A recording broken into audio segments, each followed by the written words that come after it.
And we are live. Good afternoon, everybody, and welcome back to another episode of Changing the Climate, show where we talk about the changing world around us and how we can make it better. So I'm happy to have Beth Osnes on the show. Beth, how are you today? I'm great. Thanks for having me. Yeah, my pleasure. Thanks so much for coming on. That's a real honor. I'll tell you what, you certainly didn't make this episode hard for me. You've been all over the place doing so many different projects and different things for years. I think we'll have plenty to talk about. Yes, I hope so. I look forward to it. Yeah, cool. So the first thing I want to talk about is, I don't know if it's your most recent project. I take it you do a lot of things during the year at once, but I wanted to talk about your book, Performance for Resilience, right away, and then how that relates to your show, right? Shine was the show Yes. that you wrote, and will you perform in it as well? I don't really perform in it. I really facilitate local youth in performing the show. Amazing. So do you want to tell us a little bit about the book or how you got involved with That. that specific? So what had happened is the Rockefeller Foundation did a thing called 100 Resilient Cities. And they were really looking at this kind of future we were facing where, people are spilling into these urban areas. We have we're barely able to meet needs now. And we know that climate change is going to increase the intensity and frequency of climate-related disasters and strife. So it was really like, how do we? I'm a planner. I love to plan. I'm a mother. I've been a parent for a long time. I like to plan ahead to really care for everyone. And when I saw this plan, I loved the idea of it. And then I got invited into the Boulder. Boulder was chosen as one of the first 100 of the 100 resilient cities. And we had this big meeting with all the folks, and I was invited to come join. And there was no opportunity at this meeting with all these different stakeholders for youth to have a voice in how we could plan for a resilient future. And I left that meeting with my marching orders clear to me, like, oh, well, and I thought how to, given who I am, a way to really support young people in sharing their ideas was through theater. So I created this show, the first half of it, which really is like, it was choreographed by a New York Broadway performer who works with youth in New York City. It was composed by a really wonderful composer who's local, Tom Wassinger, who's a multiple Grammy-winning musician. Yeah, I think I've heard of him. Yeah, we've had this excellent music. I wrote the script. We designed developed the whole thing for young people to have an embodied experience of how these fossil fuels formed, going back 300,000 years in geological time, to look at how these how life on this planet changed and how we started to build up these carbon reserves in the planet, and that they became fossil fuels, some of them, and then our overuse of them during the Industrial Revolution and continuing until now is starting to disrupt the natural carbon cycle. And so we leave it there, though, where there's this kind of challenge ahead. Future. And then it really sets up young people to be using theater as a tool for them to author solutions at the local level for acting on these challenges and creating local solutions. So that was the whole thing that was designed. And then I traveled around with it to different communities that were part of the 100 Resilient Cities network. All inside the U.S.? No, we also went to South Africa and England. I had a long residency in England, in London, and worked with the University of East London, and then with their students went into a school in East London and led this whole school in doing an all-school assembly performance that had young people authoring solutions. So when you say youth and young people, what kind of age demographic are we talking about? Are we like 13 and up, or 18 to 25? Like, what is kind of the target audience? It's a little bit like the United Nations defines youth as going all the way up to like 25 or 26. So that's me. Wide, yeah, it's pretty wide range. And I think that, like, the University of East London students were probably in their early, like maybe early 20s. Okay. They had fun doing it. And then we did it as young. It gets hard to do it much younger than like 5th grade or 6th grade. Although we did Okay. it in New Orleans with a group of, were they 4th graders? Yeah. And they had a great time doing it too. So it's kind Yeah. of, it's, it's kind of like open. The complexity of the skits that are created at the end change, the Is depth. there like a kind of running theme, and then you like get actors and actresses to come on and perform different Yeah. skits, or what So would it there's look like? literally a script that then people can perform the first half, and that deep immersion into both the science of climate change. The Yeah. first one is meant to immerse you in the science of climate change and to immerse you in artistic excellence. Because Yeah. there's something that like you want to invest that kind of excellence, and then that sets them up to write act 2, which is local solutions to There we go. their identified challenges in their area. And it's different in different places. If you So do it in New Orleans, they have very different concerns than they do in London or in Chicago. yeah, so it seems like one of the biggest solutions to this crazy big scale crisis is just creating a dialogue and having communication between communities. And it seems like this was a creative way to make communication fun. So did you Yes. have much success? Would you get a lot of people coming to watch the performances? Yeah. And people watch their own youth in a very different way than they do outsiders. Like if, Yeah. like you listen to your own kids, and, like the recycling movement is a great example of that. Like it Uh-huh. was people who like kind of demanded that their families do it. They just like, when it's presented to young people, it just seems right. Of course. Well, It's it's all like, about this value in seeing other people's perspectives. I talk about this all the time. That's how you kind of become more intelligent, by just getting a diverse amount of viewpoints. And that's something, of course, I'd love to do with this show. But there's something about a young person who hasn't toiled through 50 years of change and strife and meaningful experiences. Maybe they've had some, that gives you this like, yeah, it's what do they call it? Like it's an innocence that can allow them to dream and kind of think they can accomplish anything, which I think something that should be definitely supported a lot. and it's funny because some of their solutions were like, hey, maybe we can make cars run on water instead. And some of them would Yeah. seem naive, but there was a kind of an exuberance and a courage in what they were dreaming too. And not all of them had those kind of solutions. A lot of them were proposing things that of like, we can change our priorities, and we could, you know, decide to do things differently. So, Yeah. and I also just feel like a lot of adults get, I've done community engagement for a long time, and adults can get into a place, not all, but some, into a place where their lives are largely justifying the choices they've made that have locked them into levels of consumption. And Huh. young people aren't locked in those ways. And there's No. still, and when we look to what's going to really make the change, it's going to be people setting up lives that do consume less. We can talk about clean energy all we want, but the cleanest energy is the energy that's not used. Well, I think even more important, especially in the US, than consuming is waste. Like if you plan your meals for the week like I do, my fridge is empty at the end of the week, every single week. And yeah, it takes effort, and it can, people like, oh, I would never want to do that, it's so annoying. But you also like, you're less likely to overconsume, which is bad for your health. So yeah, I mean, I think the US wastes more food than any other country by a pretty decent factor. And all it takes is a bit of planning to fix that. And it's a shame when there's some people who can't get food. I know that that's an intense topic, but that we're wasting all this food. I don't know what to do about it. It's like we have these big cultural changes that we want to make. It's like, where do you start? And it seems like your whole theory, your background is communicating to people through entertainment and theater, which I think is really cool. And you've done a lot of different stuff in terms of that. I was watching the comedy show that you released on Earth Day last year. Some of those skits are really funny, and I was like laughing my ass off. But at the same time, like it's a really serious topic. So I do think it's all about like communication.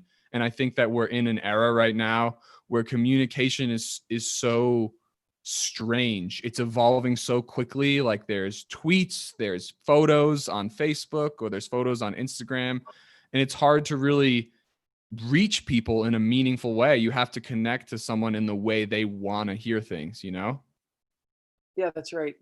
And also it's like there is that, and then you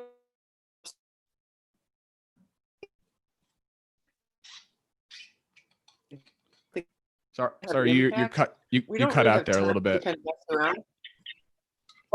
Let me go in. We all No problem. Yeah, Micah last week, way like that like her is. computer turned off. All right, Oh, cool. can you hear me now? Yeah, kind of. It's getting better. Okay, I'm Yeah. closer to the modem now. Yeah, But yeah, I perfect. was Thank also you. saying that we want to be communicating in things that are impactful. Like the content has to matter. Like the fact that you brought up food. If you go, we partner a lot with an organization called Project Drawdown, and they Uh-huh. have brought together a lot of scientists and modeling, and have determined the top climate solutions that we can be working on, and how much carbon and greenhouse gas reduction we can get, and how much other solutions can be sinks, to sequester those Mhm. gases so that they aren't released, like that whole keep it in the ground thing. And by partnering with this organization that's really working on impactful solutions, like the comedy show that you saw, well, when we do the comedy show with our students, they have to base their comedy on specific drawdown solutions. And it's amazing how much you can do that, Oh and yeah. then you have content that's funny and you're tweaking it, you're having fun with it, and you're making it local, doing whatever, but it's based on things that really are going to make a difference. So you that was your 5th year, right? Doing that? Yes, and this one we had to go online because COVID hit. Yeah. Obviously. So I was We ended up curious. modeling some of our older work too. Yeah, I was some of it's really good. It's actually some of it really makes me laugh. Others, it can be hit and miss. It depends on your style of comedy. Yep. But was this the first year that it was international? No, we've always had it international. We've always done in conjunction with our live performance, we've always done an international competition for videos on climate comedy, and we've always had groups submitting from all over the world. Yeah. So I'm very interested in your thoughts. You've spent a lot of time studying entertainment and theater, about how powerful, especially in the US, messaging is through media. And I'm not talking about social media. I'll give an example so you kind of know what I'm saying. I've been profoundly impacted. Actually, was this in the comedy show where someone went around and talked to people about knowing like the Marvel characters versus Yes, like climate? that Yeah. is. So it really rings. Of course. So it really rings true because from my young age, I grew up on Marvel. Me and my friends would go when we were 12 and 13, 14, 15, 16, all the way through until I'm in my mid 20s, seeing these Marvel movies, and the messages that these movies are giving have profoundly impacted my life. Obviously, I'm now feel like I want to be like Iron Man and save the world, and I want to do it in my own way. So I'm wondering how you think that performance and media can be used to create. Obviously it has created better worlds. We've criticized huge political topics in the past. There's documentaries and other things, but I wonder how we can use not a climate change movie, but some kind of other film or theater performance to encourage people to really take responsibility for what's going on right now. When it's interesting, some of the most effective climate change communication never uses the word climate. Right. Like the movie Avatar, they never No. they never really said that. I don't know if you've seen that movie by the filmmaker who made Parasite. He made a movie called Okja, and it's a really fantastic. It was really popular, but it's a really cool movie about this. It's like a boy and his dog story, but it's a girl and a genetically modified pig. And Okay. you have this beautiful story between these two species, and you're cheering for them. And of course, the big bad corporation is genetically modifying this meat product, which happens to be a living, beautiful creature, to create more meat for consumption. And there's never been a better movie to turn you into a vegetarian. And if we look at the top solutions for reversing global warming, it's transitioning to a plant-based diet is among Beyond the a doubt. very top solutions. So you never even have to say the word climate change. You don't even have to allude to it. And the thing is that we make many of our big decisions, our biggest, most impactful decisions, not on logic. Like what kind of a car to buy? you kind of check out the stats, but in the end, you want to feel something about this car. Who do you Yeah, end up marrying as your mate in life? You don't do a cost benefit analysis. It's who you fall in love with. Where do you sure. move to? You move to Boulder because you love the mountains, not because it's cheap rent and good job It's prospects. definitely not that. No. So we do our biggest decisions in life based on emotional responses and feelings. So why would we think that climate behavior would be any different? So doing the Well, kind of, yeah, go ahead. no, well, I was gonna say, I suppose, yeah. So I talk about Alistair Norcross's class. Oh my God, Aslan, stop texting me.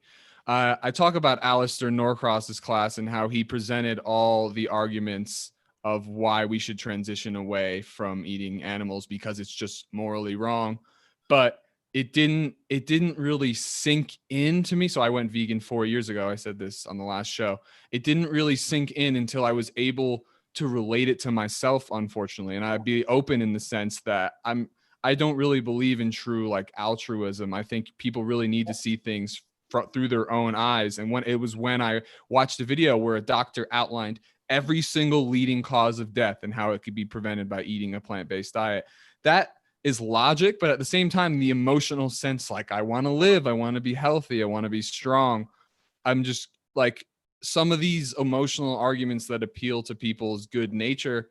I mean, I don't like to be a pessimist. I'd really try not to be, but it doesn't seem like there is a lot of information out there about the horrible effects of climate change and how and the impacts that we've had on other nations by just burning fossil fuels. They're getting hit much worse than us by something that we've caused. I wonder if there's a way that I feel like we have to appeal to people's self-interest, and that's just my Yeah, personal I think bias. that, no, you're right on. I remember I was at a conference and I was presenting on this work, this activist work that I'd been doing. This was decades ago, and there was a New York Times writer there who was really influential in the field I was working in, and I was kind of excited that she was there at my presentation. And at the end of it, she kind of goes, "Yeah, I hear what you're doing, but like in the end, the only way to motivate people is through self-interest." And Yeah. that doesn't have to be so like nihilistic. It can be No. like, hey, where do you, because you can take any issue and find where the impact is on that person personally. And we also kind of need like immediate things. We can't just say, oh, your prodigy will suffer because they won't have open swaths of healthy, beautiful land. It's like you can show how it will impact that person's love of fishing or that person's likelihood to be able to secure clean water. So there's like Yeah. immediate things. No kidding. So what do you think the role of money is in all this? Because I think it's quite obvious. Micah mentioned multiple times last week that sustainable energy is already more efficient. It's worth investing in. It's going to create a great return. How do you think we can reorient business to solve this problem, not just in the future, but today? I really believe we need. Well, I think businesses always respond to people and what people want and what they want to buy. And you just create the appetite for, I mean, people respond and are innovative when Beyond Burger, when people are Yeah. still, like that really is a great thing for feeding business. And I also just think that, like we always said with another activist organization I was doing where we like follow the money, like we have more control than we think we do. Like our 100%. dollar votes every time we spend a dollar, we vote. I was literally about to say that. That's great. Yeah, it's so true, especially when it comes to what you buy to eat, if that's going to have the biggest impact. Yeah. Like, yeah, so I'm not like an expert on how I just don't eat meat anymore at all, but like I don't know if like grass-fed or free roam agriculture, I think it has a worse impact potentially Well, there are a in lot of really good ways. Like even one of the drawdown solutions is like this commingling of when you start doing pastures with some animal in between, like silvero pasturing, it can really have some benefits when you do agriculture mindfully. So I don't even know that you need to like, I think we lose people when we demonize meat because Yeah. there are like Al Plumwood who was really like, she said, I'm not a vegan. I can't remember the word she used, but it was like an environmental vegetarian. Like, so she would only eat meat that had been well sourced. Like, so for me Yeah. locally, if we're going to eat any meat, we only buy it at Alfalfa's, where we know the legacy Okay. of that, of the environmental impact and the experience of the animal who is giving their life for this meat. So that's So why it's so expensive there. everybody finds their path along the way. And I think that, like, once working, like saying to people working towards a plant-based diet is, I think, much more welcoming than saying you have to be a vegan.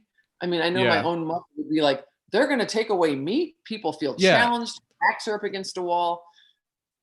So I Yeah. think that, like, just all of us kind of transitioning, because none of us are living perfect lives. We're all driving cars, we're all heating our homes, so we like noting that and just saying, and we can incrementally do better and lessen our impact, our negative impact. Yeah. It's just so hard to not lose people when it's such a huge problem that needs such big change.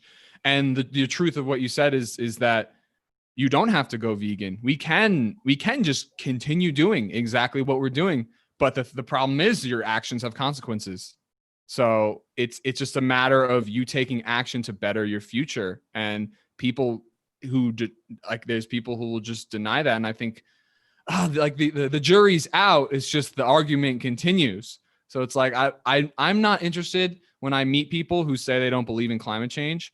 Like, I'm not really even interested in convincing them that climate change is real, because I just don't want to alienate someone from my network. I would rather them, talk to me, build a relationship with me, and then maybe go figure something out on their own. I just don't think like drilling things into people's heads, especially for adults, will work.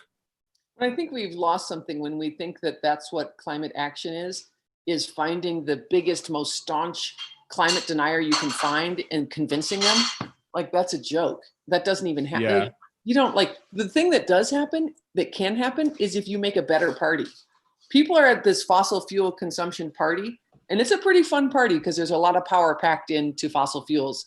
You're Yeah. like, you just like put your foot on the accelerator. Because I bike and walk a lot in town, Uh-huh. I know the human energy it takes to get up a certain hill. I know how much Uh-huh. it takes and how kind of grueling and hard it can be. And Yeah. when I'm in a car and I just put my foot on the pedal and zoom up that hill, and it's so much easier. I Yeah. get it. Like, I know the conversion of human energy to fossil fuel energy, and It's it's a lot. amazing. It And is. and so it's a party. Like, it's easy, it's fun. I can get home faster. I can do fun things. I can go places. And so, like, we have to make a better party of lessening our impact. And we can do that. We can find Oh community, yeah. like living together in different ways that consumes less and has more human connection and more connection to the earth. I mean, a lot of us are finding that even just with COVID, because my friend is doing a week-long vacation with his family in Rocky Mountain National Park. And it's like, I just did a hike at Wild Basin, and it's as beautiful as other places I've been all around the world. So it's like, Mm-hmm. I don't need to be like, but I'm somehow convinced that I need to go somewhere farther away. I told myself a story about this idea of party that was, oh, you have to go somewhere fancy and then report back and create that desire in your friends so that Mm-hmm. we all go traveling. And instead, you could say, Wild Basin, I heard about it from a friend. Wild Basin was an amazing hike. Is that And in Utah? no, it's in Rocky Mountain National Park. Okay. Yeah. And you go Yeah. along the stream the whole time that's raging, and then you get to the end and there's this falls and you get this mist all over you and it's gorgeous. Well, yeah. And it's like, you get people, like, people want that. They want amazing experiences. And you can say, Uh-huh. you don't have to travel to do that. You can drive No. 40 minutes and do that. I won't discount traveling too much, because obviously I've done a fair bit of it as I well. know, it's But lovely. I do think it really comes down to your perspective. And this is probably not the most popular view, but I mean, there's amazing places in the world. You can go see everything. There's differences all over the place. But I just think it is all just this one big system. And there's similarities all over the world. There's water, there's trees, there's rocks, there's people. So it's like, if you want to go have fun, I think it's more about who you go with. Aslan, stop texting me. It's about who you go with, and Jesus, and Yeah. he Who keeps you go texting with me. and like what you and why you're going to. It's just an interesting thing. Like, we kind of, there's some appetites that are just there, but we also create some appetites by, we're social animals. We're looking towards each other, and we can create an appetite for community. And like when gardening becomes cool, localized food production is a really great way to do, to really start providing some of our nutrition. And you can create the appetite for that. Like we can have the things that are pro-environmental can become aspirational and fun. Yeah. Yeah, I think that's really important. Sorry, but what I was getting at is I spent time traveling by myself in the middle of university, and I was off in Greece and the islands. I love them. They're amazing. It was hot. The people were great, but it was impactful because it was the first time I ever went by myself. But then I went traveling with my ex-girlfriend all around New Zealand, and the comparing those two trips, it's like a totally different experience. I would never wait, even if I like Greece more. I love beaches and islands, and I love the Greek culture. I'm very big into philosophy. But it was just about being with someone and being able to experience something amazing with that person. So no matter what country you're from, there's amazing waterfalls, amazing hikes, amazing trips you can take. Sure, you can do them all, but every time you go back, I know my dad hikes up to High Point in New Jersey like almost every week, and every time you might see a deer, or you might see this, or the trail might change, and it's all, yeah. I mean, at the same time, though, I do have this lingering feeling that I don't know if we can convince Americans to totally change their lifestyle. I tend to lean more towards adapting the technology to be sustainable rather than getting people to change who they are, because I honestly think the technology is easier than like influencing people, because people love to just think that they're not being influenced and think that they're just making their own decisions, you know? Yeah, and it's an interesting thing whenever you set out to address climate and look at it in a way that you're going to change other people's views or behaviors. And it's like it's a tricky thing, because if I thought somebody was coming knocking at my door to change me, I'd be like, forget you, Yeah. I don't want you trying to change me. But if Yeah, I somebody get that a invites lot. me, if somebody invites me to try something that they thought was cool or delicious, I'd be all for it. Like, thank you. That's great. And I think if we come at it with a spirit of generosity, of just like, hey, here's a cool way to do this. And I think that that's where when we start integrating the arts, when we start integrating comedy, like we can find the fun and find the funny while still accomplishing these things. And the best art always asks questions. It doesn't give answers. Yeah. And I No. think people really gravitate towards sharing questions together. Uh-huh. And there's no more wicked question challenge than climate change. And I mean, I guess there are other things too, but they're all Of interlocking. course. And Definitely. so engaging people around questions, and rather than just saying, I'm going to shove my answers down your throat and hope for the Yeah. best, which is not going to go well. I mean, I think that's a good transition to start talking about in the greenhouse a bit, but people don't have the answers. It was what it comes down to. Well, we have solutions, but there's no like hard soil answers. Like this is the right way to do it 100%. It's about making balance and achieving what we can realistically accomplish. So yeah, I'd like to hear a lot about like how you got in the greenhouse started and what's happened in the last, is it 5 years? It's been longer than that. It's been 8 years. Yeah. So Inside the Greenhouse started when Max Boykoff, who's an environmental studies professor, Becca Safran, who is an evolutionary biology professor, and then myself, who's in theater and dance. When we All got at CU, right? yes, all at CU. And when Woo! we realized that we needed to be communicating about climate in a way that bypassed these kind of already held defenses against certain arguments, and that we wanted to do it in a more creative way that really drew upon people's imagination, and what are different ways that we can be engaging on these things. So we did a lot of big public events that were really great, like Jim Baylog's. That was right when Chasing Ice came out, and we did a wonderful event at Mackey with him, and he did this poetry and his photography, and we called it The Art of Chasing Ice. We performed a human glacier outside of Mackey when people were arriving. We had about 50 people performing this receding glacier. They're all dressed in white, and we had a glaciologist come and help us choreograph a glacier. So we're trying Is to this like back in 2013? Yeah, and how do we start to embody these things? How do we start to like dig in and give people experiential, and you can feel that vicariously too. If you come across a performing human glacier, you don't need to be part of it, but you get that kind of, we're empathic beings. We can start to feel it Hmm. Yeah. vicariously. So getting in, like digging in different ways was super interesting to me. And we just have continued to do that. And we're really just fleshing it out. We rely on courses that we teach. Hmm. Like Max and I co-teach creative climate communication every year. Yeah, Becca you teaches teach that. environmental studies and theater as well. Yeah, that's right. Yeah, cool. And yeah, and I love that because theater is always about something. And I'm really interested in, like, Naturally. ancient theater was all about how do we use performance to celebrate, to create and maintain balance between the natural world and ourselves. And that was when people were assigning natural properties with godlike status, and they were appeasing the Huh. gods, but the gods were the gods of wind and rain and things that would sustain and impact their lives.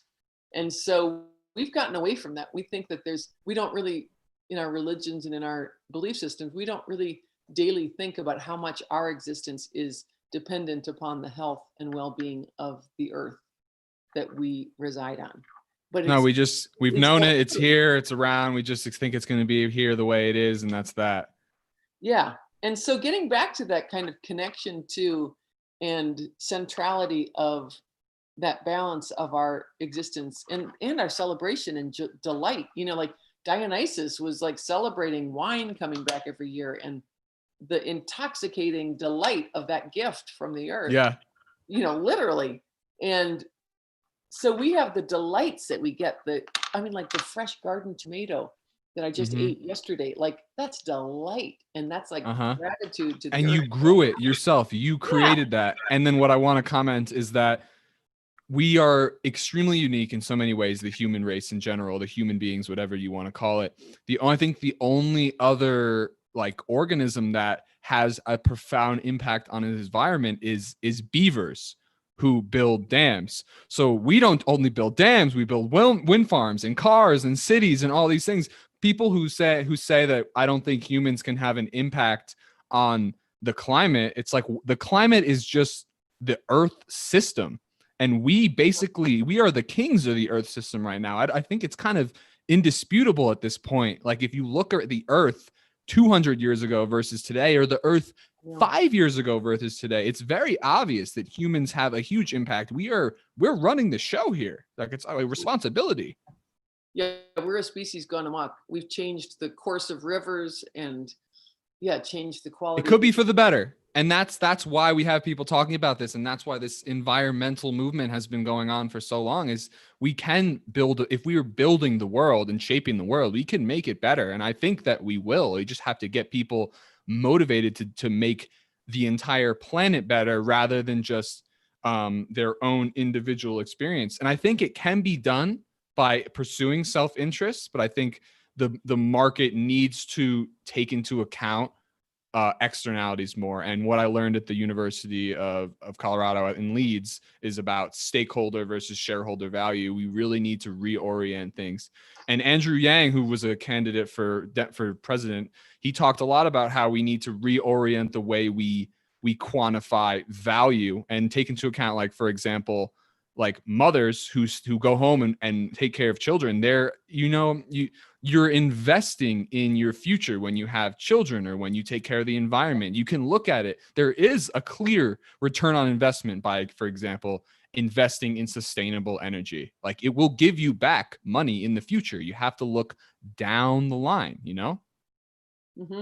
We've always been challenged as a species in that kind of long-term planning versus short-term payoffs.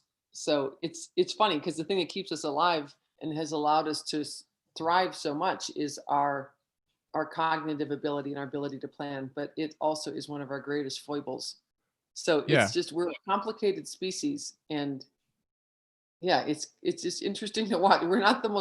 We have capacities for logic, but we don't make a lot of our big decisions based on that. So we're a complicated species, and coming up with, like, this is such a big, wicked problem. And the best communication Wicked problem, strategies that's right. tell us, don't hand people this climate change message that is global in scale, and like it's just too much. People disengage, they feel guilty, they feel afraid, they feel despair, they feel grief. So don't let's listen to the social sciences and the psychology that have studied how people can handle this. And You want people can impacts on the ground. Yeah, you need to keep it solutions focused. You need to identify co-benefits to pro-environmental behaviors. It'll make you lose weight. It'll help you have less wrinkles. It'll what do people want? Connect it to what people actually already want. And then keep it at the local scale. And because think that's global, act local. Yeah, and keep it in a way that Works. is will actually make my community better. Totally. And I think what we don't realize is successful business owners do understand the value of delayed gratification. The way companies like Amazon and Microsoft have been able to succeed is through planning 20, 30 years in advance, or even 10 years in advance. And I think, generally people who have success have an idea and then lock into it and know that it's going to satisfy them if they succeed. And then they put in the work and they put in the effort to build it. And I think those are the people who make huge impacts. And I just, yeah. Oh yeah. So that's pretty valuable. Yeah. Cool. And I think that when we get back to climate, if we can kind of build in and integrate the mindfulness towards all these things that we're talking about, we got a better chance. And that's why I like working with young folks and people who are just forming their lives and influencing their own families. And I feel like it's the most useful place to be working. And I also love getting to reach kind of a wide swath of people. So that's why working in schools and with youth is really pleasing to me, because, if I do an environmental performance and advertise it, I know who's going to show up. And there are people who really don't need to hear the message as much, or even engage in the questions together. But if you do it in a community, it was great. We did Shine at Stober Elementary School, which is in Jeffco in Jefferson County. And it was great because one of the mothers who knew that we were doing this, or heard from her child that they were doing this, was an engineer with in a mining operation. And she was like, I want to be sure that we're really giving a fair shake to excavation around fossil fuel energy. And she came in and did a thing with the students as well around the work she does around fossil fuel mining. And that was fantastic, because getting that kind of dialogue and giving that kind of comprehensive, this is where we are. There's people who have invested in their careers and their lives and their communities' kind of infrastructure around fossil fuel extraction and use. And those people matter, and they've contributed a lot to our well-being and the success of our communities. So to really respectfully and mindfully acknowledge what that has been and how we are involved in it and part of it, and then how do we make appropriate and innovative transitions towards survivable choices for the future, because conditions keep changing. We always have to respond to changing conditions. And so, like Micah was saying last week about how the profitability of clean energy is increasing and overtaking some of the legacy fossil fuel industry infrastructures. And that's the way business goes. A lot of people.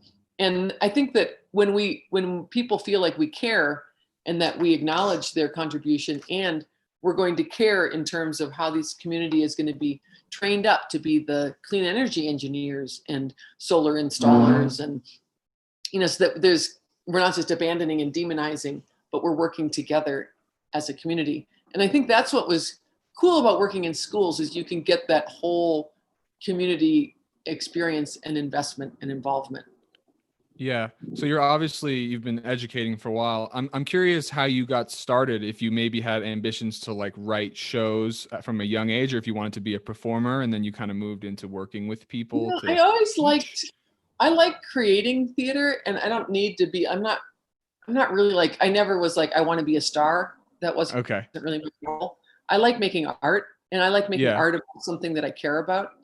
And I've really been led in that. And I love to me, the three things, being able to do teaching, creative work, and then research, is so delicious because Yeah, you get to do teach diversity and of you do things. the work. I love being And they're doing it interconnected. myself. Yeah, they are being creative yourself and doing the work in the world. And then when you have to like teach, you really learn a lot from your students because you hear what comes out of your own mouth and then you hear what they respond back to and they That's so stay cool. fresh on it. And then doing the research matters too, because like I was remembered when I finished touring Shine around the world and I was kind of tired and I had created this great Naturally. website about it.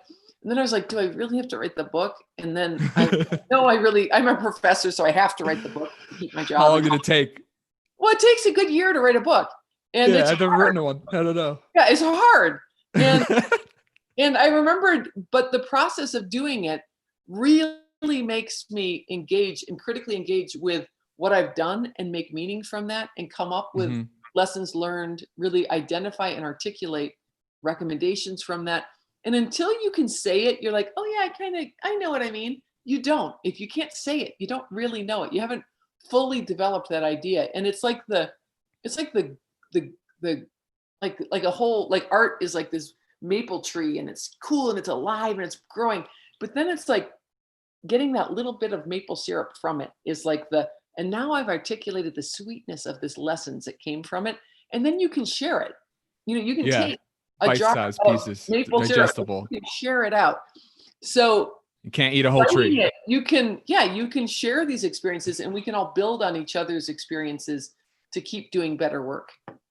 Yeah, so you've been using theater to give specifically women and many people a voice for years, for probably decades now. You've been using theater to communicate. I was wondering if you'd want to kind of get into your previous work on like the Mothers Tour and Mothers Acting Up and your work with just feminism in general. Yeah, so I've really been interested in ensuring, I really just want things to be fair. And wherever I can see that the things aren't fair, I'm interested in going into those spaces and seeing what I can do. Because we can change.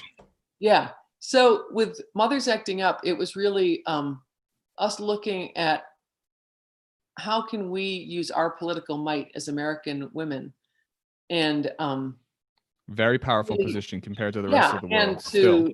And to start having a influence on how the experience for the rest of the world's children is. And we realized that American women were, at the time that we were doing this work, 83% of the spending of our economy was being decided upon by women. And it was like, that's an economic might. By women? Or do you mean by mothers? Like mothers are at the household level. 83%. Yeah. This was when we were doing the work. So it was a decade or two. This was back in early 2000s, right? Yeah. Yeah. And when we looked at how much of the household economy was being decided by women, we were like, oh, we have a lot of economic might. People might want to court us for. And so starting to articulate that and get that out and let people know was hugely powerful. Also just mobilizing people to realize they had a voice. There was this great moment where I was doing a workshop using theater as a tool for women to empower their voices. And this one woman was like, I just hate conflict. I don't want to. She had identified something that she cared about was that the bagel shop in her town, Einstein Bagels, wasn't recycling and it just bothered her. And we were rehearsing these different using your voice to act on your concerns. And she was like, well, I'd like to tell them. And when using your voice, do you mean like literally going in there and talking to them? It's powerful. So words are very powerful. This podcast can reach people and change their opinions, It's really cool. Yeah. So when she held this using her voice as conflict, like, oh, I'm having to tell Einstein Bagels that I don't like what they're doing. Then she felt really weird about it. But then we said, we reframed it. We said, Einstein Bagels pays a lot of money to figure out what their customers want. You're giving it to them for free. You're just offering it. So then she practiced and then eventually did calling the corporate office and just saying, hey, I'm part of this organization for mothers. And our values are aligned with these kind of more pro-environmental practices in business. And I just wanted to offer to you that would really matter. And that really factors in highly when I decide where I'm going to be spending my money in a continual. This was in town in Boulder? Yeah. And it was just powerful because once she configured how she was even holding what she was going to do. And once she just it doesn't have to be conflict. Like, I don't like conflict much either. But when I think of using my voice as like, hey, I'm just sharing my insights and sharing my opinion, then it can really start to transform. So Mothers Acting Up, I was doing this work around women's rights, and then realizing the extent to which, when you looked at the women who were most vulnerable and most under-resourced, climate change was the thing around the corner that was going to be causing the most human suffering. And that's obviously what we got into at the beginning of the podcast. Yeah, and even looking at children's rights, childhood pneumonia takes more children's lives than AIDS does. So when you're looking at global pandemics of health related issues and just trying to save lives, air quality, and a lot of it's indoor air pollution. So a lot of that's access to clean burning cook stoves. And so I got interested in that work. And then I started working with the Navajo Nation, women in the Navajo Nation, around access to clean energy. And we started. So what would your workflow look like on a day-to-day basis when you were on this mother tour? When I was on the mother tour, it was different installments of traveling to a community, working with a host who had brought us in, and working with women in that community who wanted to strengthen and empower their voices. So we do. You've talked to people all around the world. Yeah, and we do these workshops where they would start to identify things that they cared about and start to imagine and rehearse ways that they could use their voice to make a difference in their community. Yeah. And thinking of the use of voice as an action, like as a political action. And when you start to rehearse it as a community, you start to encounter different obstacles, and then you can problem solve and kind of think about different solutions together. So that was really setting it up. And then I also had a performance that modeled and kind of invigorated this idea of mining our own stories for the kind of the knowledge and the wealth and the innovative ideas we need. We have them. They live in our stories. So kind of cultivating and digging into those stories, we can start to find wisdom. How did you pick where you would want to go? How would you target whoever was a host who wanted it, Okay. So you'd reach out to governments in the city and see if they wanted to host this event, or with this, it ended up being some faith communities. It's interesting. Once you leave Boulder, Boulder is not such a big faith community place, but of a lot of America, in my experience, a lot of America kind of relegates their places of where they're going to do good in the world, that they kind of want their faith organization to validate it. And that's their source for coming up with things where they're going to do good in the world. So by partnering with a lot of different faith communities, that was a really generative space to do. That makes sense. Some universal Unitarian hosts. Faith communities are very performative as well. That's one of the biggest. That's one of the biggest places where a full-grown man who never sings ever, he'll go to church and he'll happily sing the church songs because he's just connected to this community. Yeah, and that's part of its power. It uses that people love to be expressive and to feel that coming through them. You can physically feel something when your voice goes through you and it is expressive. It feels good. It's a release. It's actually a contribution to well-being, to wellness, to mental health. So what was Speak World? I remember it being related to this. Yeah, so it's related. So Mothers Acting Up went for until 2012. And then I really evolved from working with women and mothers, which was wonderful, to going a little bit farther upstream, to getting to younger women who really could start to shape their lives and maybe have more choices, so they don't end up in, with more children than they had wanted to have, or maybe they can delay marriage a little bit longer so that they can invest more in themselves and their own education. It seems to be the trend these days. Yeah, and there's science around it, and there was the girl effect and all this thing of when you just look at it strategically, investing in young women is the best investment with development dollars. How do you mean? They tend to invest in their communities more. They don't do as much of the drain away from their communities. There's a long legacy of investing in education for male identifying high achievers, and they would often leave their community and to pursue better opportunities. Yeah. Take it. And so women tend to return back to their communities. They tend to take those economic gains and invest into the community. Where's this data coming from? Well, this is just development data. When you look at the girl effect, they would just say that statistically, looking at sustainable development trends, that women tend to return back to their communities when, like, let's say they got an international scholarship to go study abroad.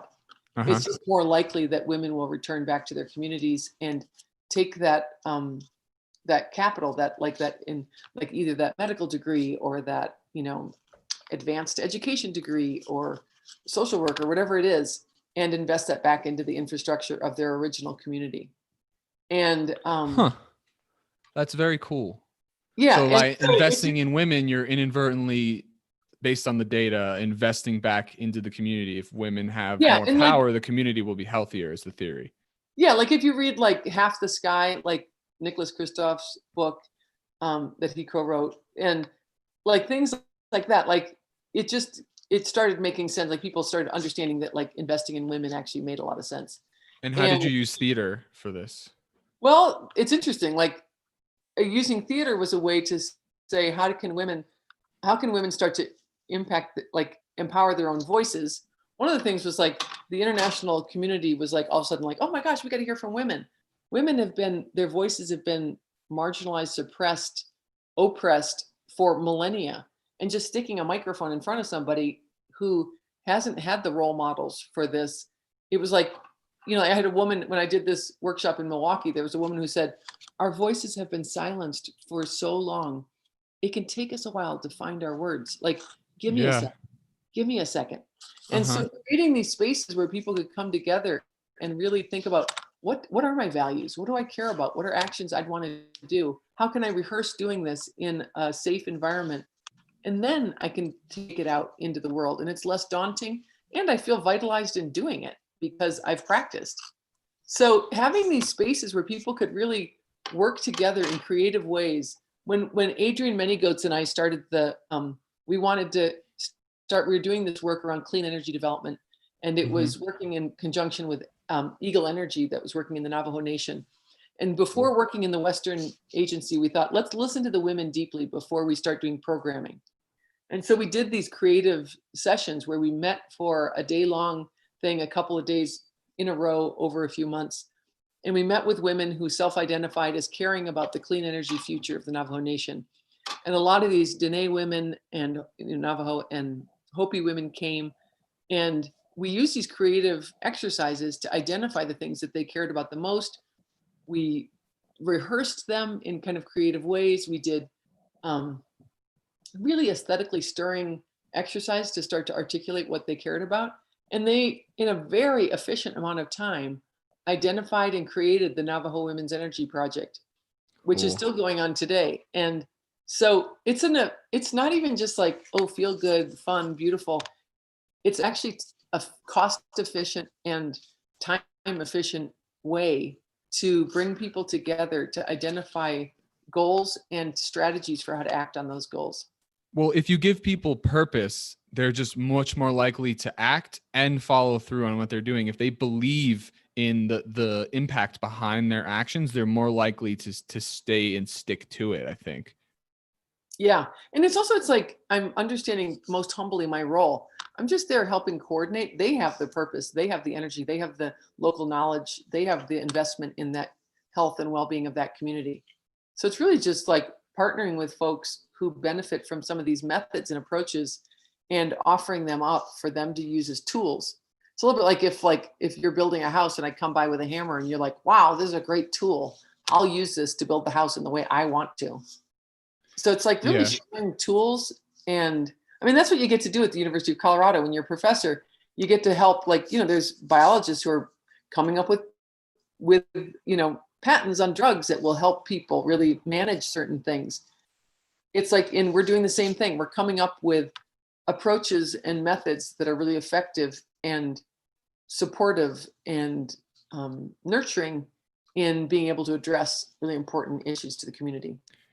I'm very curious what your thoughts are on the kind of tension and bad rep that goes along with feminism, because I think it's very misunderstood. The idea, you're smiling. The idea is that everyone should be equal, but it seems like the voices are saying literally I hear tear down the patriarchy, and then what it's like, that sounds like tear down men, but in reality it's more let's have an equal society. But as a white male, and we have two white men running for president now, it's very obvious that these are the people who are in power. People tend to not like to give up power. How do we deal with this tension? How do we get men who are strong and want to be successful on board with a more feminist viewpoint?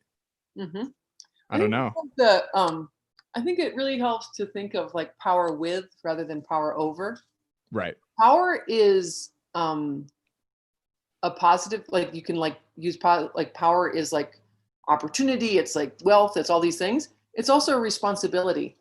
No And doubt. when we go into authentic responsibility with, I mean, if half the planet isn't allowed the ability to share in the management of that power, it's a big burden on the other half.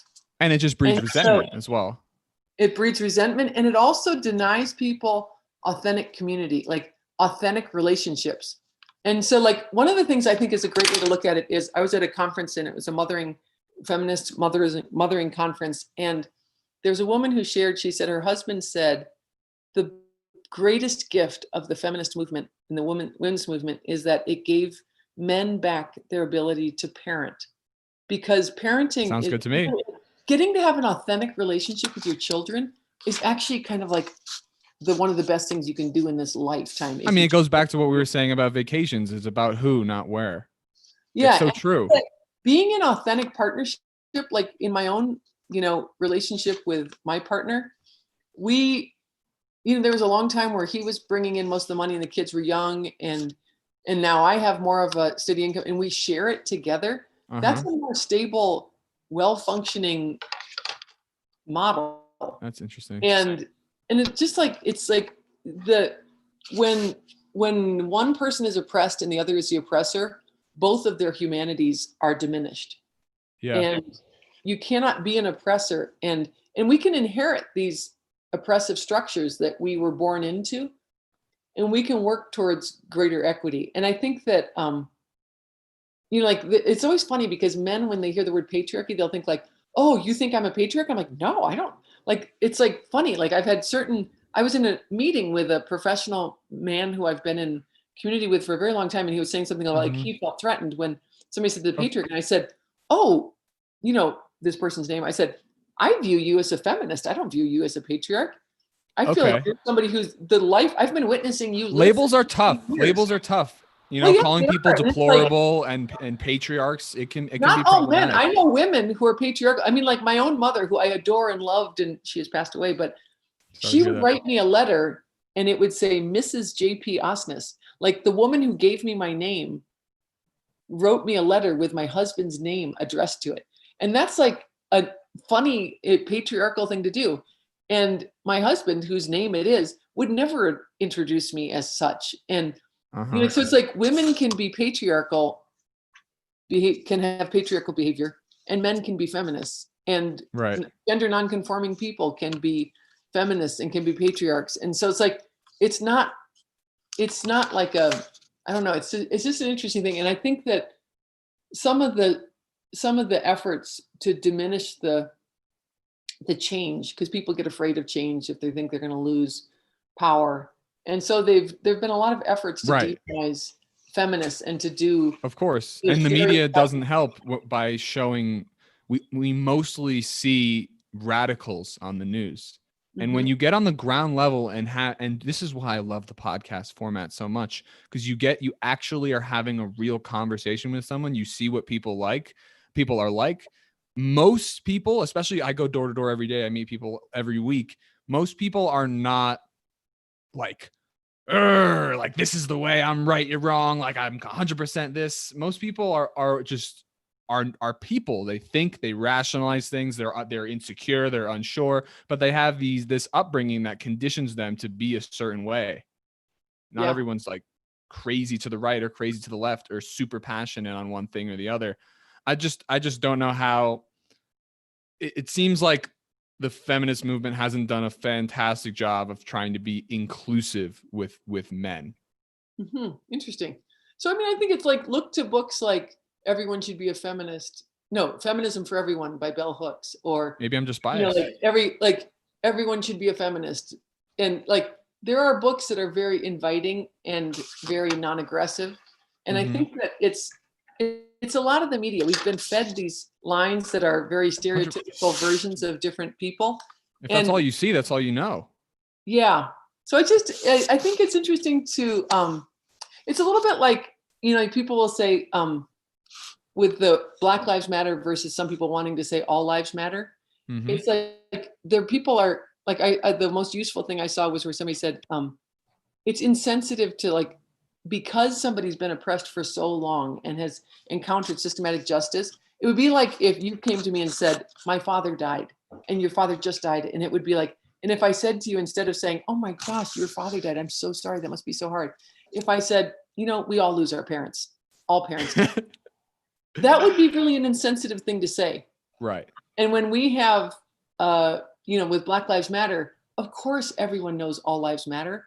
But when you're asserting Black Lives Matter, it's because there's been these recent raw manifestations of denial of the worth and value of Black lives. And so with like that's very real. So with feminism, it's like, it's not to say that men can't be important and matter, but we've had a millennia of systematic, like when you look at the statistics now, it's not over. You know, like No. women are still like, women are earning so much less to the dollar than. It may never be over as well. We can Oh, always it just can be. continue to improve, and that should be what people strive for.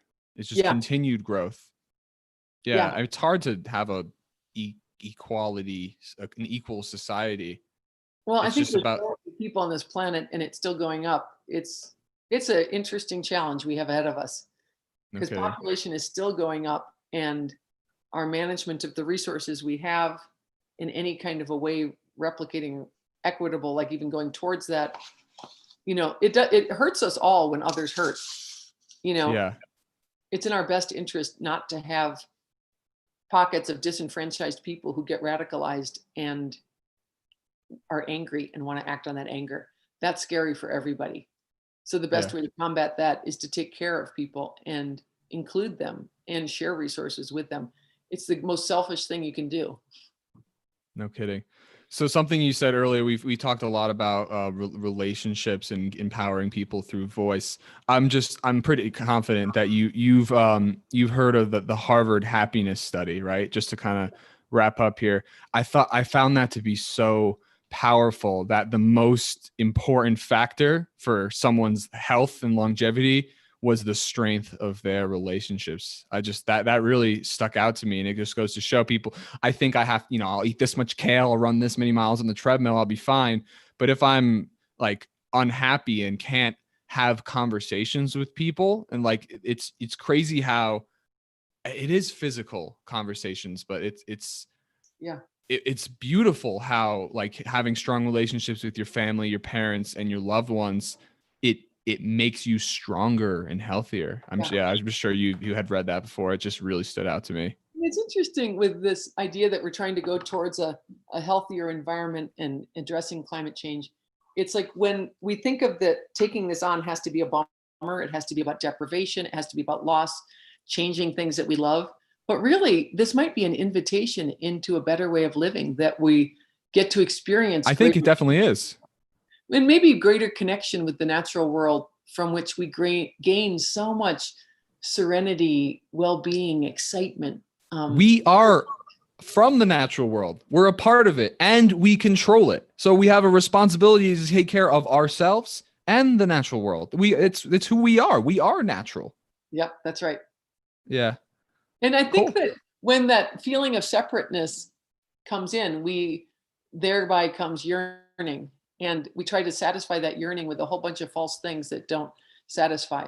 But getting back to that division, getting back to that feeling of wholeness, of being together as a whole community, as a whole ecosystem, as a whole, life, we can get that kind of satisfaction that we really all crave.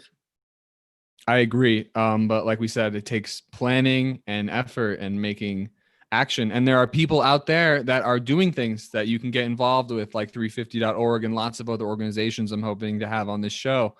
Well, thank you so much for coming on. This has been awesome. You have such an amazing background. Wants to see more of what we're doing at Inside the Greenhouse, just go to Inside the Greenhouse at the University of Colorado. Our website has all the research, all the events, all the summer internships. Our students are doing amazing work.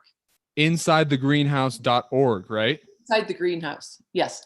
Inside the Greenhouse. Yeah. And they have that comedy show on there. They've got lots of different videos you can watch and all sort of different ways to look into, sustainability and the community. That's really cool. Well, I think this has been really fun. Thank you so much for coming on. It was really a pleasure to have you. I'm glad that you mentioned that at the end. Everyone, I think, should go check it out, and just kind of think about getting involved in stuff that will make them feel good. You know, being involved with the community and talking to people will create something and make you happier and healthier. That's right. Cool. Thank you so much for having me. Yeah, thank you so much for coming on. It was an absolute pleasure, and I appreciate it a lot. I hope everybody enjoyed. Thank you. All right, and everyone have a fantastic day. And we're good. Cool. Thank you.